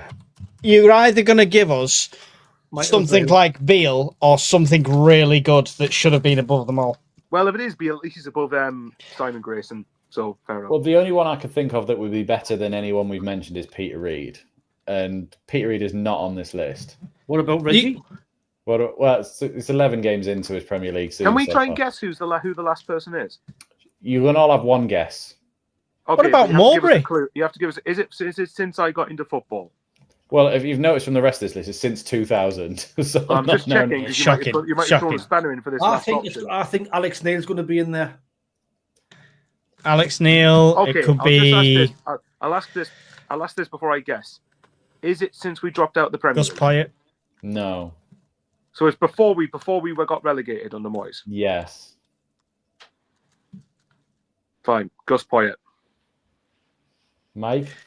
Go on. Just give it us. Rip David the band-aid off. Moyes. Oh fuck! Yeah, Now, Mike, Mike, are you happy I put Allardyce number 1 now? Yeah, I'm happy you put Allardyce number 1. I'm not happy you put Di Canio in 8th with the knee slide. He should have been right up there. Bruce probably should have gone a bit higher. I don't know. King probably been higher. Jimmy Paddy's comment class there. What's that? Oh God, what is it? Sorry. Alex Neil was on the list, but he left suddenly. Yeah. Very good. So, number 1, Sam Allardyce. Number 2, David Moyes. Number 3, Dick Advocat. Number painful. 4, Roy Keane. Number 5, Steve Bruce. Number 6, Mick McCarthy. 7, Martin O'Neill. 8, Paolo Di Canio. 9, Jack Ross. And 10, Simon Grayson. Apart from the likes of Allardyce, Jimmy, how you go? Do you know what, right? apart from the likes of what was it? Allardyce, Bruce, I'd say Keane, who was it? McCarthy and all that. Apart from all that, that is a fucking shit list. It is, isn't it? It's horrendous. I'm gonna do this next week, and I'm gonna do like players pre-2000. I'll have nothing to say. I'll go with the general consensus. Honestly, I can't believe Peter Reid wasn't on the list. Just disappoint me. Too easy. Yeah, it's a bit like when I didn't put Phillips on the strikers list, because at that point you instantly know number 1. So I leave you not knowing who the last person is, and you sit there and go, it might be Phillips, it might be Reid, and if I do it, you go, oh great, well it was, and that's fun. Storko would have come above Reid, technically. To be honest, you're lucky Howard Wilkinson wasn't in this list, right? If I'm being honest. Malcolm Crosby got us to the 1992 Cup final against Liverpool. Remember that one? I mean, you also could go 2017-18 Sunderland squad 1 through 10 and go, who's least shit to Should have gone Robbie Stockdale, caretaker manager, Kevin Ball, caretaker manager. Hang on, you seen Robbie Stockdale that season, who was the best manager because he had a 100% win record? He didn't actually. No, he didn't. He was caretaker against Middlesbrough when we lost 1-0 away in between Grayson and Coleman. Go on then. Best caretaker manager. Best caretaker manager. One choice. Who's your best caretaker manager? Kevin Ball. I was going to say ball. Because he was given caretaker until the end of the season to keep us up, and he did. And then we convinced him to sign another deal. That's All right, a so good the Yeah. caretaker Ricky was all right. The Sabrasia. manager was fucking abhorrent. Yeah, exactly. Ricky Sabrasia was a good one. Oh Bradley, God, yeah. no, he wasn't. He was great for like 5 games, and then the inmates were running the asylum for the rest of the season. Did we get a draw at Man United that season? Was it Man United we were going to draw that season? No? Sabrasia. No, because we'd already played there under Roy Keane and lost 2-1. That's right, really. You could have Bob Stokoe as a caretaker manager because he came back and did a second spell as a caretaker. We did draw Man United at home, Wayne, I think. Aye. Actually, I think it was 1-1 towards the back end of the season. Right. But I remember the 4-0 at home to West Brom and the 4-0 away at Fulham, like 2 games in a row where we just blitzed teams after Keane left. But Right, anyway, Michael, did you have something this week? Did you have a question or anything, or was that with the one my that question you? is international football shite. Okay, Yeah. my question is Conrad a dickhead for those blind rankings? Yes, yes. Here you go. Renowned in, and AI is a dickhead for doing it for him. All right, I'll tell you what then. I've just thought of one off the top of my head, and it's a bit of a deluded one, so Mike's infected us too much here. Could you see us be... How many points could you see us being on around 30 points by the time the turn of the year happens? How many games? So it's like in the next 8 games, I want to say, 7-8 games. Easily. Easily. When we've got Liverpool away, Man City away, Bournemouth, and then Brighton, and then Man City again. Oh, I thought you were going to challenge me. That's easy. Just to tighten that up a bit, actually, could we do, Mike, how many points will Sunderland get in their next 4 games? Just 'cause I want to clip you again. Hang on, can we just add 5 in there? It didn't work out for you last time. I pretty much was pretty close last time. Mike, I'll ask you then. Mike How many got points fun. is Sunderland getting in their next 5? Next 5, right.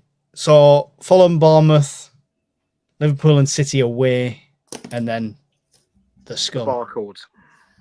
The scum. So 3, 6, 9, 10 points. 10 points. Am I going to presume you're going to say beat Fulham, beat Bournemouth, beat the Mags, and then get a plucky draw away at Liverpool or Man City? Yeah, no, that would be 11. As in, or one of the two, not both of them. Oh, yeah, no, yeah, we're going to get a draw at one of them. I think it'll be City. I think we're going to lose against Liverpool, and that's me predicting a loss. So there you go. Scary. All right, then. Go on then. Same to the other two. What do you think? We perform at City. Go on, We always Wayne, I'll have. let you have a go. What were the next 4 games did you see? 5. including the Because I'm derby. including the derby in this. Form goes out the window in the derby, though. That's why I'm not taking them for granted, despite their away form. What did you say, Mike? 10. He said 10. He said 15. Well, yeah, he really meant 15, didn't he? The next I will say 5. in his defence, though. Oh yeah, I've got to say this to Mike very quickly. What happened to? We're going to get 7 points off Chelsea, Everton, and Arsenal, and we only got 5. Which is what Bowers said. I'm going to go 10. Without a terrible ref and 2 handball decisions, Bowers, I won it. Touché. I'm going to go. We beat Fulham, beat Bournemouth, beat the Mags, draw against Liverpool. There you go. Hey, Wayne, I'm rubbing off on Wayne and Conrad today. I think Go on, Liverpool. Conrad. Speaking of which, then, Conrad, go on then. If there's Mike's ever a done best- rubbing off against you. What's going If on? it's ever the best time to play Liverpool, now is the time, because honestly, when you watch them lately, they've been defensively, they've been fucking shocking. Now we know they're a good side, but they're the worst they've been for a good few years. If you 7 frustrate points. them long enough, you might have a chance. Correct. Mike thought it would be 9 points, but Bears, said Jimmy. 7 to be Bears. diplomatic. 7 points, beat Mags, Fulham, draw Bournemouth. And 9 points from Kevin Taylor. Go on, Conrad. Are you trying to have a head versus heart thing going on here? Okay, I'll tell you what. For me, first, my head says 5. I think we beat Fulham, draw Bournemouth, draw the Mags, lose to Liverpool, Man City. My heart says Draw the 7. Mags. Yes, because You it's a mental. derby. Yes, because it's a derby, and anything, and as Conrad said, their form goes out the window. Yeah, it's my at our heart- place. Draw the Mags Okay, at their place, My maybe. heart says 8 or 9 points, but my head says 5. Yeah. That's me trying to keep your feet on the ground. I mean, it'll all depend as well about this Siddiqui Xhaka situation. That's another thing to think about as well. If they are going to get booked and missing games, then it needs to be before Newcastle. We can't have them not play that game. 100% Either of them. 7. I think Fulham. We could draw that game, and I wouldn't be opposed to it. It wouldn't be the end of the world if we did. Wouldn't be. I do think we beat Bournemouth because of the fortress, and they're starting to have a bit of a downward turn. I do think we beat Newcastle at home. Mike, by the way, sorry, I know I said draw Newcastle. Please, if we beat them, take the make out of me for it. I want to be wrong on that. I think we beat Newcastle. I think we beat Bournemouth. Fulham, I'm a bit. It depends at the moment. I'm thinking I'm not going to be opposed to a point. Potential, there's another point in there for Liverpool or City. More likely City. We have a good, weird record at That's Manchester what I was saying, City. And I think we will suit playing both of them because they're very attacking and we like to soak up and counter, a bit like Chelsea. There could be more, and I don't want to go too, because pride comes before a fall when we all start getting overconfident with it. So I don't want to go too far with it, but I got 7. If we get 15 points, can we get carried away, man? No. Yeah. Is it because you're saying Conrad's saying no? Because Conrad's saying no here. Because he's going, if we get 15 points, yeah, but we'll still need another 6 to get to 40. So once we get past that point, then I'll get carried away. When it's coming towards the end of the season, when we're on like 83 points or something, are you all going to start to try and have a bit of optimism by that point? Yeah. Put it this way, I'll check the passport renewal date. I'm a bit like that Leicester fan that until I see the C next to our name, I'm not convinced on anything. Hang on, do you mean C is in winning the FA Cup? No, C is in cunt in hell with the champions of England. Actually, a genuine question for Mike. Actually, I want to see what his thoughts are on this. If we finish, say, 13th but won the FA Cup, would you be delighted with that? Yes. I'd be delighted with it. I'd be delighted with a cup win. I'd be a bit disappointed with the place. I think we deserve better, but I wouldn't be sad. It'd still be a good season. That's still a great season, and if we can move on and improve after that, yes, I'd be happy. But I was going to say, would you take finishing 6th in the Premier League or 13th in the Prem but winning the FA Cup? Same outcome. If it's one or the other, it'd be 6th in the Premier League. No, easily 13th to win the FA Cup. You've won a trophy then, and you get the same exact outcome. 6th can be a European spot. It is. It will be. You'll get Europa League. No, but it's just no. And it wipes their smile off up the road that we've won a major trophy. Yeah, well, the Mickey Mouse trophy has we've won the bigger major trophy. Yeah, we finished 30th. Palace finished 12th or 13th last season. They don't give a fuck where they finish. They finish there every year. They won the FA Cup, and that's the most important thing. I'd even be over the moon if you won the FA Cup and finished 17th. I'd be over the moon if we won the FA Cup and finished last. No. Wigan did it. By the way, can I just say, when Mike says he's the optimistic one, can you imagine? Look, we probably aren't going to do it, but imagine if we won the FA Cup at the end of the season, we finished like 13th, and Mike's going, "You happy with the season, Mike?" I'm not happy with 13th. I'm like, "You won a trophy." You bunch of bastards, you. The FA Cup at Wembley. Listen, I think chat. I need to see a chat. Can you put in the chat 13th in FA Cup or 6th and no trophy? There we go. Kevin Taylor, I agree with Mike. Thank you very much. Come on, have a few people say you agree with the rest of us. Go on. I'll see if I can do a poll, actually. Well, no, I just think right. Oh, okay then. I just think, but yeah, I think looking at the next few, I think Liverpool and Man City. I actually am the other way around. I think we're more likely to get a point at Liverpool than we are City, personally. Las Palmas is saying 13th. Thanks, Ian. Ian's just backed us up. Yeah, Ian said the same, 13th in FA Cup. I mean, I'll put this poll on Spotify as well, so anybody watching on Spotify can get involved with us. Don't get me wrong. I'd love to win the FA Cup. I just don't think. It's not that I don't think 13th is good for your first thing in the Premier League. It's absolutely brilliant. I just think the way we're playing and the team we have, we deserve better. Would you change your tune a bit if I said win the FA Cup and finish 10th? Then still top half. Yeah, top 10, top 9. Would you change your tune if I said win the FA Cup and the Premier League?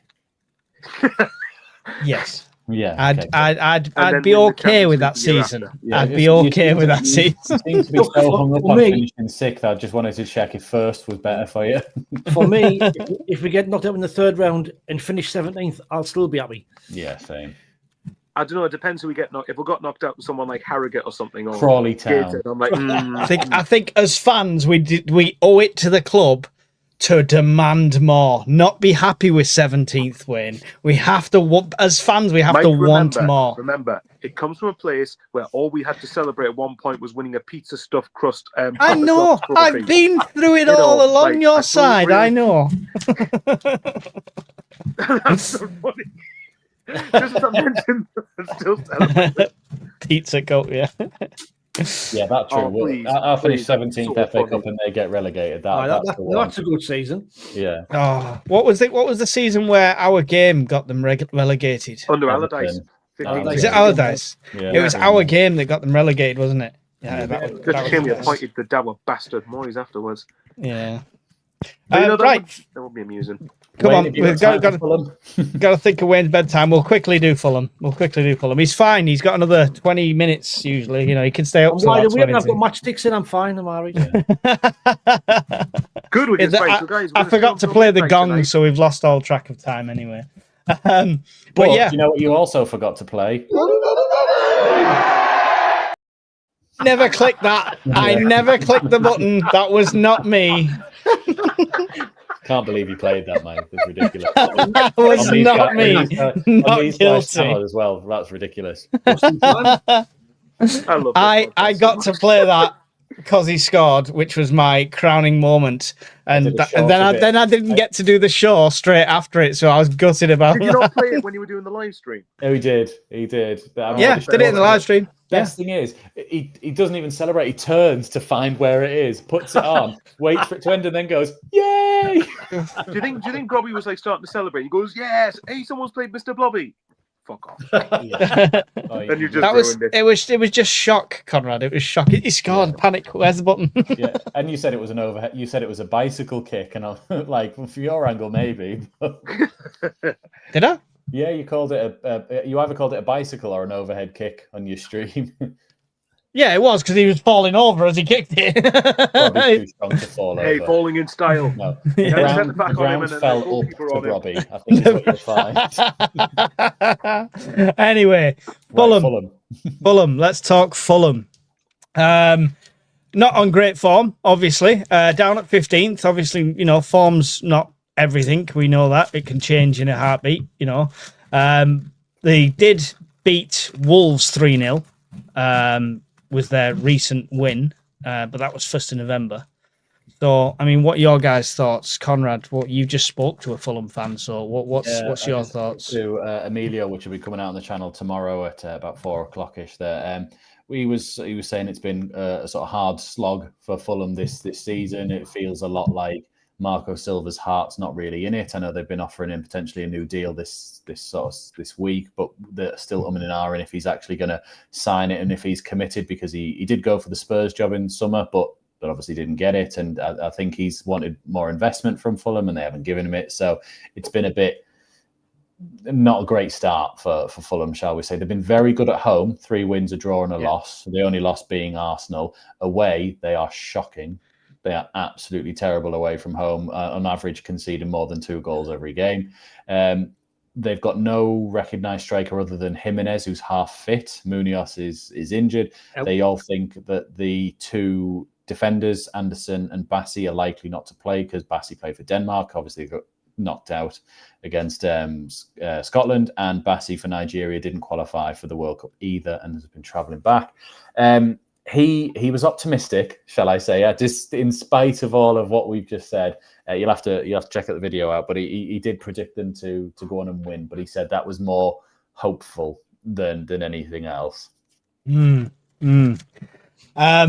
what's your thoughts coming up against Fulham? What's the threats? Underestimating, maybe?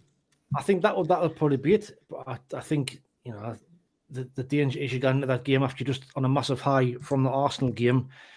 Maybe a bit too overconfident, but I don't think we've got the staff and the players now that would do that. I think Lebrie, not that happened. Xhaka in the dressing room won't let that happen. So I think similar to Villa and Forest, it's probably a good time to play them. I don't know what to make excuses for them, but if there's a good time to play anybody, the unrest that they have, the players they've got out, then why not? I know they are good at home. It's a tight little ground to get into, but I fancy our chances. I really think we'll go in there and get a result on Saturday. But saying that, I'd still be happy with a draw. Any point away from home is still really, really good, no matter where we are and how well we are playing. But a point would do me fine. But I think we've got a good chance of going there and getting the result. The main factor is how do we play? Do we play the back five that worked against Arsenal, or do we then go back to that was going to be my next question.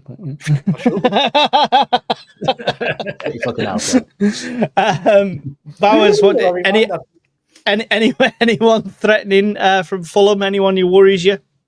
No, I mean, I know they've got that Kevin who they signed, and he looks a bit of a young lad. Go on.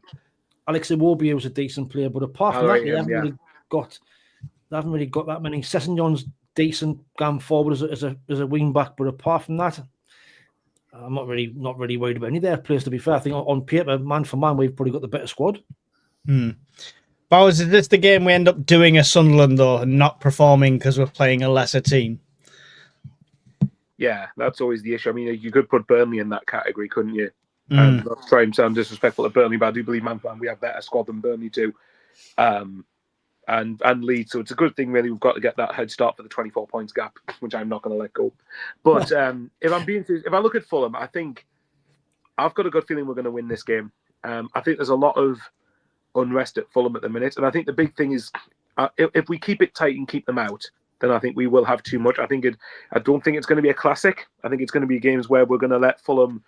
I think away from home we're going to do this regardless of who we're playing, where we're going to let the opposition have a lot of the ball. I mean, we've done it in some home games where you let the opposition have the ball and keep a shape and everything else. But look, I watched Fulham against, I think it was Brentford, they won 3-1 at Craven Cottage, and they were very good that night, actually. Very good, deserved to win the game. Obviously, they've smashed Wolves. I think what was caveat in that was Wolves were down to 10 men, I think, for an hour of the game as well. And obviously, Wolves haven't done great. And obviously, they beat Leeds in the last minute, although Leeds scored for them. But it's a win. You don't turn your nose up at it. So, yeah, but you're right. At home, they've only lost to Arsenal, isn't it? You said. Yeah. So, yeah, but it's obviously not going to be an easy game. And if you look, we went to Man United too overconfident, and we paid the price for that. So, I'm hoping we remember not to let standards drop, which I don't think we will, but you never know. But I just have a feeling we go there and get a win. And I think, and to sort of move on to your next question to try and speed it up, because I know you're going to ask, would I go 3 at the back or 4? I can see us sticking with 5 at the back, but I think it could mainly be where we transition to 3 at the back a lot, where the wing backs sort of bomb on and I push more as wingers. It just depends how the game unfolds, really. I could genuinely see either formation, but I'd be tempted to stick with 3 at the back as long as you've got the right players at wing back, and that provides the width, and then you could have even a front 3 of, say, Traore, Lefebvre, Isidore, or Talby, or Startner, whoever else it would be. Yeah. So that was my next question. You're right. And Wayne, do we start with so much success against Chelsea and Arsenal with 5 at the back? Is that going to be the rubber stamp going forward to all these games, or do we use an opportunity of playing a lower down in the league team who are not on form to mix it up? Where the luxury now is we've got the players for to play numerous formations, haven't we? It's kind of horses for courses. The team I would pick, I think we're probably going back to a back 4. So I just think if everybody's fit, I would have Roos in goal. I would have McQuailey, Ballard, Alderete, Reinildo. I'd have Xhaka and Siddiqui with Lefebvre in the 10, Talby and Isidore on the wings, and Broby up front. I think is Alderete back for this? I'm not sure. That's just if everybody's fit. I think Trey Hume just misses out. Trader's easily swappable in there as well. Yeah, and get your Truers in there as well. I just think if everybody's fit, I'd like to see Isidore out on the left hand side, and I think Broby now looks the real deal. When he's come on last 2 games, he's looked like a brick shit house, and the way he's held the ball up, the goal he got against Arsenal. Yeah, I think now's the time for to chuck him in.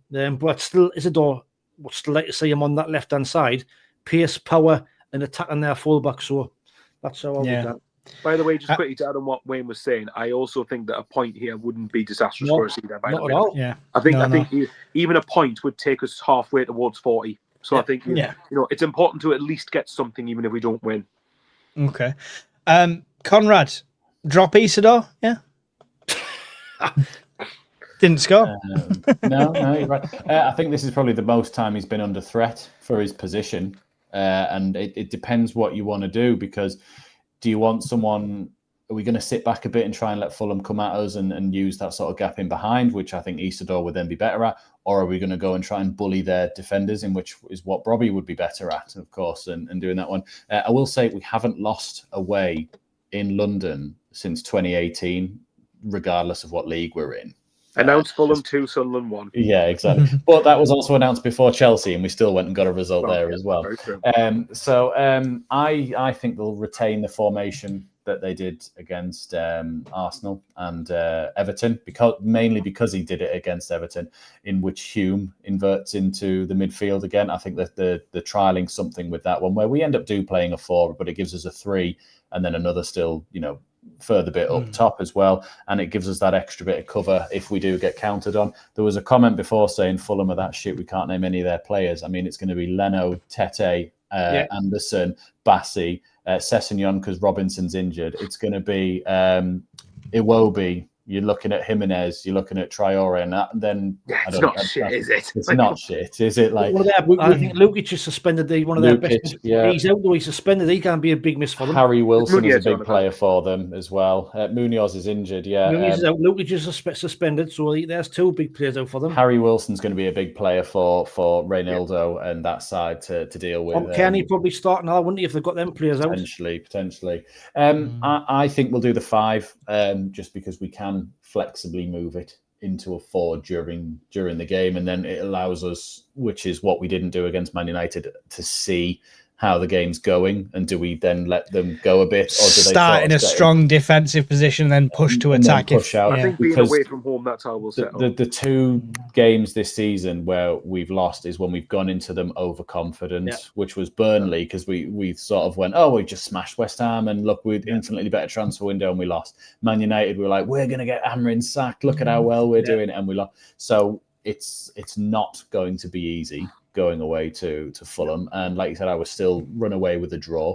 After 12 games, to have 20 points would be fantastic, because by the time we get to 24, we're done, and then you can start to think about what Mike's thinking about, when you can start to go like, well, actually by 36 we've got 60 points, and I think it's on average 60 to 65 to get you into Europe. So I mean, just to interrupt you there, Carl. I mean, but to be fair though, Mike's not been thinking about that since game week 12. He's been thinking about it since game week 1. Yeah, so true. It's just us that have been joining the bandwagon late. So just there's room on board, guys. There's room on board. What would be quite handy for us in this game, I think, is if we set up not totally to not attack or defend, but I mean, like, just so if Fulham don't have many great options up front. I know Jimenez, I think you said, is available for them. I don't know how fully fit he is, but I think it's one way. It might be that if Fulham have problems up front, then let them. It wouldn't surprise me if Fulham played the way like a lot what we did under Mowbray. You know what I mean? Where we didn't actually play that badly. We just didn't have the finished article or the focal point. So it is one of them. And again, at home they're expected to come at us, aren't they? If Stewart doesn't get injured in that game at Craven Cottage, I think we beat them. We'll beat them, aye. Yeah. Cool. Well, what's the score prediction then? What are we going to beat them by? That's the question. Just that was an interesting comment from Ian Brown. So you'd rather put Isidore on the left than 25 million Adingra. Someone has put 20 million. On that, Adingra did well when he came on against Arsenal, but he's been out of form for me. He's been one of the probably disappointing signings that we've made. Isidore, we bought him as a left winger, didn't forget. And I think at this moment in time, Isidore would probably do a better job on the left-hand side than Adingra. I think Adingra's easily pushed off the ball at the moment. And until he gets more settled, cover. I would... and Isidore... And Adingra can come off the bench as well. Yeah. So for me, I would start Isidore on the left before Adingra.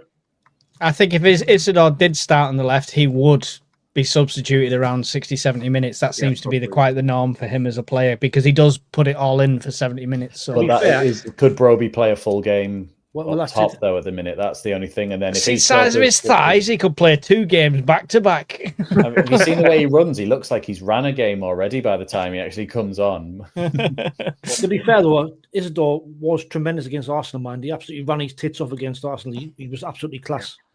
That I was going to say for you that one, Mike. Yeah, I was just Jimmy, wondering. Paddy, we do have Discord. I posted the link on the community page on here on YouTube on our Black Cats TV channel. So head over there. The link is on there. If the link doesn't work, let me know. I'll repost a link. Discord's got this thing Put where it in it our comments expires after them. this Put it in the video, comments, Mike. yeah. Yeah. I'll put it in the comments as well. We've got a Discord. It's not many people in there at the moment, but it's down to you guys. You want to get involved, you want to talk, you want to use it, you want certain rooms, let us know. It's all about you guys, and let us know and we'll facilitate it. But yes, it's there and it's up and going. Cool. Score predictions. That's what we're up to. Not this bullshit again. No, he hasn't. Shut up, man. I've had this for 7 bloody weeks off of Mike. Get off. No, it's not. Right. Come on. Stop. Score predictions. I'm trying to help Wayne. I really am. Okay. Score predictions. Come on. I'm going to go Fulham 1, Sunderland 2. Fulham 1, Sunderland 2. There we go. Conrad? I've said we'll win 2-0. I think we'll get 1-0. We'll let them attack, and we'll counter them with a second right at the end to make it look a bit more convincing. Bowers? Okay. Well, I'll go the same as Wayne. Every time I go for a clean sheet, we never keep one. So I'll say Fulham 1, Sunderland 2. I'll say it'll be 1-1 for long periods of this game, and then Isidore will come off the bench after Brian Broby starts, and Isidore will get the winner just to annoy Conrad even more that he wasn't starting. Doesn't annoy me because he's still the only striker scoring. Wrong, Broby. At that moment, God, all right then. My ender's got 1. The ender's got 1. Yeah, exactly. Broby's was the last game, though, that way. You ready for timestamp, Conrad? Yeah. I am. Yeah. Yeah. Is it 10-0? 5-1. Oh, fucking 5-1. 5-1. 5-1 Fulham. Wow, that's optimistic for you. 5-1 to Sunderland. Oh my It's God. it's Imagine coming. if we It's did due. that. We have them at the seasons. We know you're all saying it, but we know we have them games in us where we have like a 5-0 win every season sort of thing. Fulham's the team to do it against. 5 every season. That's what I say. Not that we do. No, we always have one of those games every season where we score a good fair few goals and win comfortably. I'd rather it was December the 14th than this one. Yeah. Yeah, I agree. But I like to. Well, you lot of being conservative. I like to mix it up a bit. I like to see Wayne's reaction when I put a ridiculous score thing out. It's fun. SJ, yes, he is nuts. Somebody put a thing out saying, "Mike, what's in that vape?" That's the same question. Listen, if it happens, If it happens, we'll see you on Wednesday. Fulham 0, Sunderland 2 says. See you on Wednesday. I do want to put out there. Yeah, Gary, I might be sick again. Gary Oil, James Bowens, Fulham 0, Sunderland 2, Robbie Brace. SJ says 1-1. Kevin Taylor says a 2-0 win. John Rosenbrier says 2-0 to the lads. Another clean sheet. Robbie and Isidore to score. Sorry, that was still starting there. Fulham 0, Sunderland 2 says Steve Hewitt. 1-1 says Brian Greenhill. Quite a few draws. 1-1 says SJ. And 2-0 to the lads says Kevin Taylor. I was keeping the 1-5 for City. 1-0 win, John Swinney, and 5-1 it's win. Nice one, John. Weed oil in Mike's bed. Listen, I predict things. It's just Is that you admitting you're just hiding some illegal substance in your vape? not at all. To be honest, there's barely nicotine in it anymore. I've gone right down to the lowest. So you're getting delusional then? You want to get I back on guess it? it's withdrawal symptoms. You want to get back on it? If I go back onto the regular fags, I'll be like, yeah, we're going to draw 1-1. Yeah, we're going to draw 0-0. Hi, guys. Welcome to Midweek Mackems. Right, okay. I'm back to reality again. I think Isidore is clearly the best striker. Yes, John Ruddock. Yes, John Ruddock. Come on. I have a funny feeling for a 3-0 for the Wayside Wizards, says the Hopefully. Casual Observer. See? I'm just trying to infect you with positivity, guys. Just trying to infect you with No, positivity. there's positivity, then there's delusion. And you won't It won't be have fine line delusion. between the It two. won't be delusion at the end of the season. You lot can chip in and buy my European plane ticket because I predicted it. That's what can happen. Hang on, so technically we could just say, can we just buy you a plane ticket to like Scotland or Ireland or something? Yeah, Just well, tell you yeah, they're not part of the country. So Anyway, thank you for joining us on Midweek Mackems. If you've been on Black Cats TV, or if you've been on Only Fools and SAFC, or you've been on Michael Bowers 541, whichever channel you're on, make sure you've hit the like on the channel you're watching on now. Make sure you subscribe to it with the bell hit on. And if you get a chance afterwards, it'd be great if you could go to the other 3 as well and subscribe and like to all of them. It's sharing the love. We enjoy doing this. We enjoy you guys coming here, and you keep coming back, so we must be doing something right. Any final thoughts, Michael Bowers, and your goodbyes, please? Yeah, thanks again to everyone for watching. Like I said, I love these guys, love doing the show, and it's great that people keep coming back for this. So it is, and to quickly answer Ian's question, what's with the 541? Is it your favorite formation? I have no idea. It was that long ago since I set up YouTube, but we'll pretend it is. 541 is my sort of system. But yes, thank you very much for watching, and subscribe to everyone's channels and subscribe on Spotify. It means the world. We're the Midweek Mackem army is growing. Awesome. Wayne? Just to echo what Michael says, the Spotify army is growing. The numbers are looking really, really good week on week. But just thanks everybody, from what people are watching everybody's channel. The crack is class. It gets better every week. The crack in the comments as well is tremendous. It's great to see. I always look forward to Wednesday. Subscribe to everybody, and we'll hopefully see us after a 10-0 win on Saturday. Sunderland, obviously. That's the one time I'll be happy to be wrong. Conrad? Yeah, thank you all for watching. I think, Mike, you're doing a stream on Saturday of Fulham, I believe. The plan. It's the plan. Plans so far. Plans can change, but it will be happening. But yeah, do subscribe to everyone down here. I don't know what numbers they're on, but they're doing infinitely better than we are. We are only 25 though away from 3,000, which is not in a year. So dizzy heights. So that'd be really good. But yeah, go and subscribe to Wayne. Go and subscribe to Michael. You do all that stuff and hype, all the hype stuff, all that. That's great. All that jazz. Whatever that does. Yeah. I'm not going to repeat all the other 3, but thank you very much, guys, especially you in the live chat, keeping the show going this whole time, and we'll see you in another one really soon. Goodbye. Got Conrad on the mic, got Bowers on the keys.